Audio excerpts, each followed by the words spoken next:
Nate with Sauce Ain't the Boss here again, and today is day number 216 of quitting alcohol. Today I wanted to talk about cravings, to let you guys know where my craving levels were in the first month of quitting alcohol versus where they are now over 7 months into quitting alcohol. Because I think that that's something that makes a lot of us feel like this quitting alcohol journey is so difficult and daunting, is when we get those cravings in that first month that are super, super strong. We feel like they're never going to go away, that you're going to have those cravings from now until forever. And I didn't know. I thought that I was going to crave alcohol forever when I was in my first month or two possibly of quitting alcohol. So what I'm here to tell you guys today is that it's just like anything. If you start a diet, for example, and you're used to eating pizza and fried foods and lots of sweets and that type of thing, the minute you stop doing that, there's a little bit of physical cravings there, mental cravings, those types of things, and they're going to be the strongest when you first step away from those foods. Alcohol is the exact same way. You're so close to the alcohol. It's a habit that you've been doing for however long you've been doing it. You've used it to deal with finding comfort in it or dealing with your inadequacies. So the minute you stop and any type of little trigger happens or any type of discomfort, you immediately want to go to the alcohol again, just as a person that is addicted to food wants to open the fridge and grab a snack, and that is super strong in the beginning. I'm not going to lie. That's when, as you guys know, probably you've tried quitting alcohol multiple times, and inevitably it's one really bad craving that you just can't shake that leads to you going back to the alcohol again. At least that was the case for me multiple times. But I started to notice the longer I went, after I got over the first month, month two was still difficult, but it wasn't near as difficult as month one. And by then, it's easier to start, saying no big deal.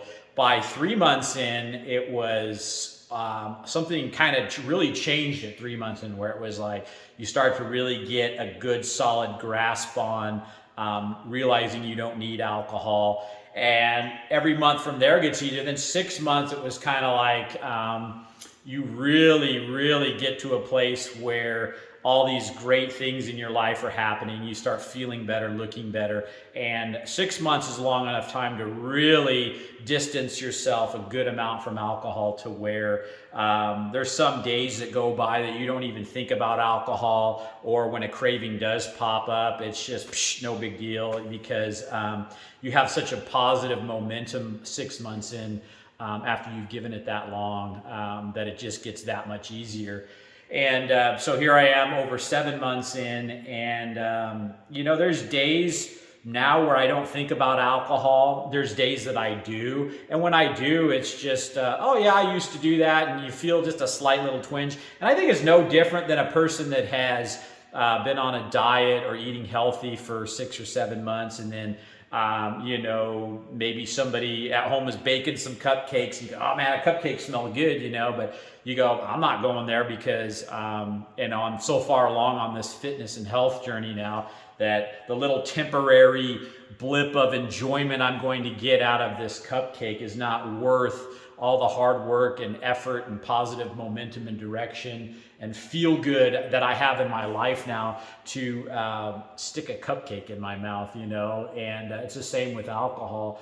I see alcohol in the stores now, or advertisements, or people drinking it around me, and in some ways, I actually feel sorry for some of these people that are wrapped up in it, because it reminds me of the misery and the way I felt when I was a drinker. We somehow think that drinking is making us happy, but I didn't realize that on the other side of alcohol was true joy, was where I feel today. What I am today is completely different than who I was and what I was as a drinker. And there's not even a comparison as to which life is better. The non-drinking life is so much more rewarding.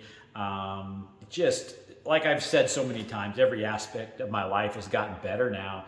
And so I wanted to tell you guys that, get through that first month. Yeah, it sucks. There's no if, ands, or buts about it. You're going to have some cravings, but what is a craving really? It's your desire for something. You're desiring something. Maybe it's a little bit physical. Maybe it's a little bit mental. Maybe it's both, whatever. But you have this desire to do something. Well, are you man or woman enough just to say no to that? No, I'm not going there. I know that this is a temporary craving. It's going to pass. And do your best to shake it. Switch your thoughts onto something else. Get up and do something, Get your mind off of that alcohol. Where I would fail so many times in the past is I would continue to dwell on that thought. I really want to drink. Then I'd get mad or angry because I couldn't drink, because I was on this journey to not drink, and get frustrated. Before I know it, I was drinking again because I decided to, it is kind of a choice, decided to think about that thought and let that thought build more and more and more, rather than shaking it and moving on and doing something more productive other than sitting in a chair thinking about and pining after alcohol. So again, I'm just here to tell you guys that once you get past the first month, that's kind of your biggest hurdle. Then second month, third month, and then it becomes in like blocks of 3 months after that where it feels like you're really making huge strides, So I look forward to, my 9-month mark, and then 3 months from there will be a year. And I can already tell you from day 1 to day 216 now that it's night and day. I can take alcohol or leave it right now. Yeah, there's days where a craving will pop up, but I can take or leave those cravings. There's not that strong pull where I feel like I'm so close on the verge of just drinking right now. And that's how it can feel when you're in your first, 3 months possibly or whatever. And sometimes even longer than that. A lot of it depends on why you drank. Have you made any modifications? If you're, let's say 120 days in and you're still really just wanting to drink super bad and you haven't been able to shake that, it hasn't gotten any better, my question to you would be, what have you done to replace the alcohol in your life? What positive things are you doing now? Are you working out? Are you getting healthy? Are you picking up new hobbies like, maybe playing an instrument, working on your vehicles, working on projects around the house, learning to speak another language, doing some traveling? There's so many things. And we can't use the excuse, well, I can't do that because I don't have money, or I can't do that because I'm not fit enough to do that. You got to start somewhere. It's just like when I started working out when I was 40 pounds heavier, I started off walking, I couldn't run or, maybe for a short distance, but now I can run a mile in less than 6.5 minutes, But 7 months ago, could I? Hell no, And so it's just building on the things, and along this way, there's been ailments I've had. My ankle at one point was really bothering me. My psoas muscle, my shoulder. Hell, I'm 44 years old. We're going to have these little ailments that pop up here and there. But the key is to go, well, I can't maybe do that exercise, or I can't go there, but I can do this instead. We can always move somehow. We can always work other muscle groups, or we can always go different places than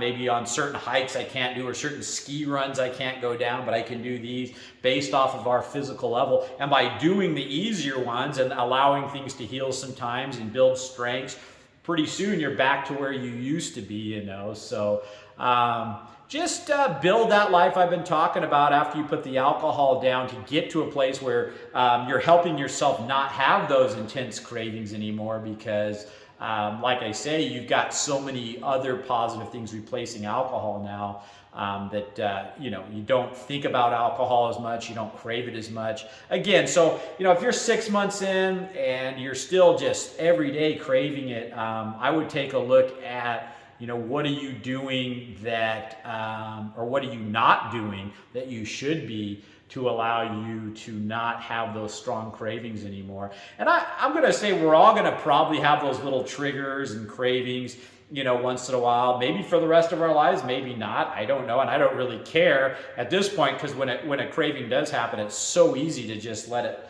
fade away, But if you're one of those people, and you've been at quitting alcohol for a substantial amount of time, and you're still just really pining after it, then I would ask you to maybe do some soul searching and go, why, what do you need to do for you to get away from those strong cravings? Do you need to start working on yourself, working on the reasons you feel you need to drink? Maybe it's because every time there's a social situation, you don't know how you're going to deal with it without alcohol, or maybe you haven't dealt with the stress at your job properly and you're still bringing work home with you all stressed out, and you need to find more healthy outlets to deal with your stress, like exercise or working on a hobby, those types of things. Start working on the reasons, and you can kind of tell what those triggers are and what those reasons for drinking are when something happens and you react and you want to drink. Okay, then that's probably one of the reasons why you're craving alcohol and why you drank in the first place, was those particular things. Maybe for me it was boredom. When I'd be sitting down, not have anything to do, I would want to drink, So what can you do in your life so that you're not bored anymore? Start finding new and more healthful things to do other than drinking. Get a gym membership, donate your time to some nonprofit organization. I mean, there's lots of different things that we can do to eliminate boredom in our life. There's lots of things we can do other than drink alcohol to eliminate stress, anxiety, all the reasons we drank. There's just other healthy outlets. And if you only know one outlet for all these things, and that's alcohol, that's all you're going to gravitate to. You got to broaden your horizons and start doing and trying other things. I mean, that's what life's all about. Live it to the fullest. After you quit drinking alcohol, don't just sit in a bubble or a box or in your house just moping around wishing you could drink alcohol, because you haven't resolved the problem. You haven't really, what do they call that? A dry drunk, rather than somebody that's truly sober or whatever. You're still kind of a drinker. You're just not putting the alcohol in, but you've changed nothing about yourself or your lifestyle, and you're just basically a drinker that's willing themselves nitty gritty every single day not to drink. That's a miserable place to be. It's like I talked about before. Willpower is good, and it's there to be used when you need it in short doses. Absolutely. It's one of the best tools we have in the bag sometimes. But if that's what you're doing every single day, day in and day out, is will not to drink, you can't do that forever. You're going to get frustrated and burned out, and inevitably probably go back to alcohol. You've got to find ways and tools other than just willpower to not drink. You got to make some fundamental changes in your routines, your habits, your life, those types of things to get away from the cravings. But we can do all these things from the beginning and start working on all this stuff. And the sooner you do, the better off you're going to be, and the sooner the cravings are going to fade. But we're still in the beginning stage. You're still going to have those cravings.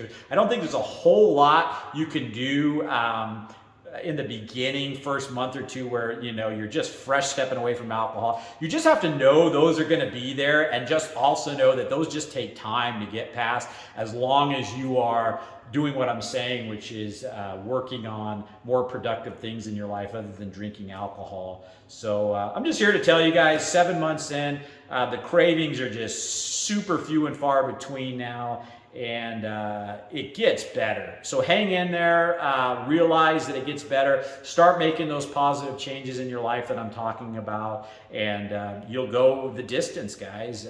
It'll be the time where you finally are able to put down alcohol and not go back to it, because you finally made the changes in your life that you needed to not lean on that crutch anymore of alcohol. So that's it for today, guys. If you guys are enjoying these videos, please give them a like, subscribe to the channel if you can, and most importantly, remember, sauce ain't the boss. You are. You guys have a great day.